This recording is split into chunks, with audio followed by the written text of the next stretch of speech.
Hello YouTube, welcome to my first review on my new channel, Retro Reviewer 101. Today we are going to be reviewing Sonic the Hedgehog for the Sega Genesis. Now let's get started. I'm going to be reviewing this based off a couple different categories. Graphics, sound, level design, creativity, etc. Glitches and presentation, and since this was the first in one of the biggest series of games ever, I'm also going to do it off impact. Now let's get started with graphics. When this came out, the most popular system was the 8-bit senior console, the NES Nintendo Entertainment System, as you probably know if you're watching this. And compared to the NES, this was one of the best looking games on the entire market. It totally blew away what we were seeing on the NES at the time. There was some late releases that could have passed for a very early Genesis game on the NES, but that was way after it was pretty much dead and the Super Nintendo came out. So yeah, Sonic the Hedgehog had amazing graphics when it came out. It's very colorful, all the sprites are well done, and everything is just great. This is a very good looking game and still holds up, I think, pretty well. The next category is sound. This game has awesome sound. All the tracks are well composed with synthesizers, and I've always enjoyed listening to them. And all the different just sounds of the game, like breaking blocks in Marble Zone or destroying an enemy, they all sound great. So that's another plus for this game. On impact, this game had a huge impact and started one of the biggest franchises ever in the video game industry. Sonic the Hedgehog 1 had a huge impact. Now here's where I really am going to get into some stuff. Glitches and presentation.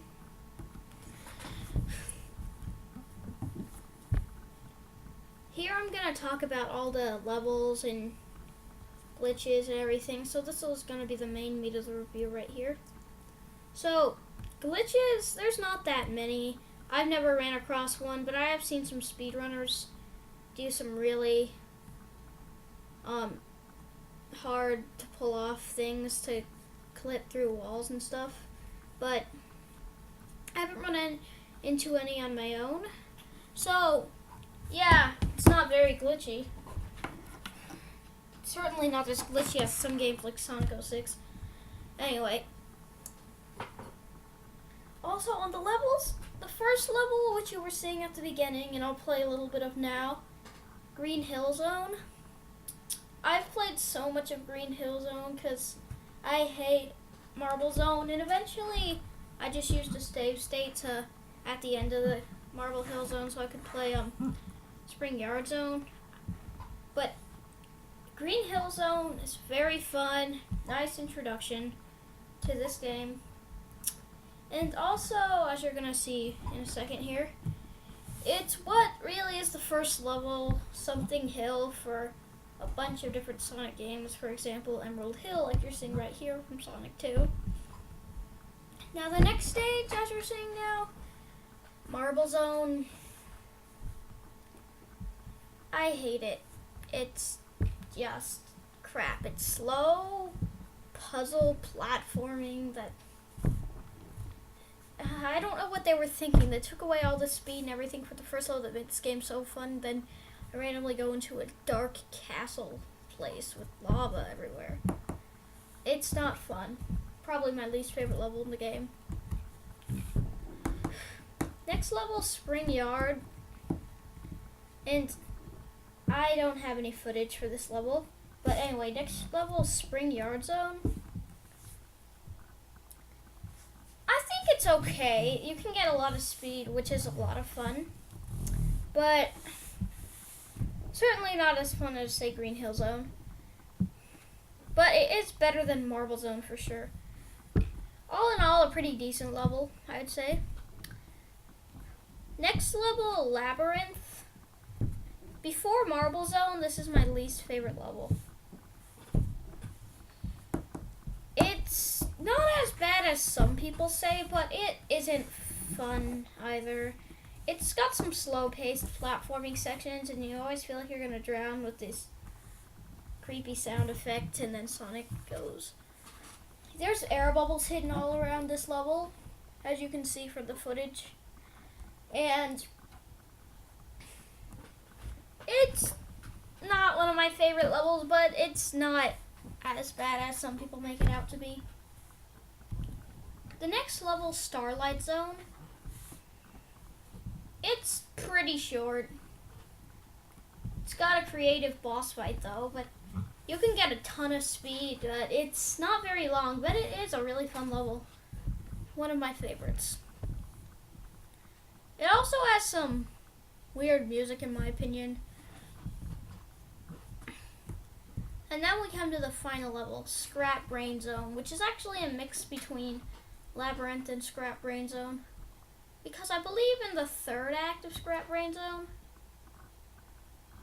Dr. Robotnik hits a switch and then you fall into more Labyrinth Zone, which is a pretty decent punishment. Good job, Dr. Robotnik.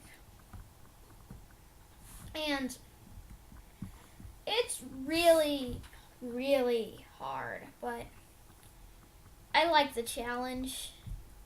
And I always thought it was funny how you go into more Labyrinth Zone and he has like that creepy smile when he jumps on the switch, Dr. Robotnik. And here we come to the last level. Well, okay, it's just the boss of Scrap Brain Zone, but it's the last level. The final zone. This level isn't that hard actually for a final boss, but it's part of Scrap Brain Zone, so it is not the easiest thing to pull off. And as GLaDOS would say, in layman's terms, the simplest solution to a problem is usually the easiest. And that would be crushing Sonic the Hedgehog. With 4 big pillars, even though only 2 of them go out at once, wouldn't it just make more sense to have all 4 go at once and crush him no matter what? Yeah, I don't know. Really, if Sonic was trapped in the little area, just keep one of the pillars up that you're not in, and then just shoot some lasers down at him. But you know what? It's a game. So that concludes my review, my first review ever, of Sonic the Hedgehog for the Sega Genesis. I apologize if I'm not that great, but this is my first review ever.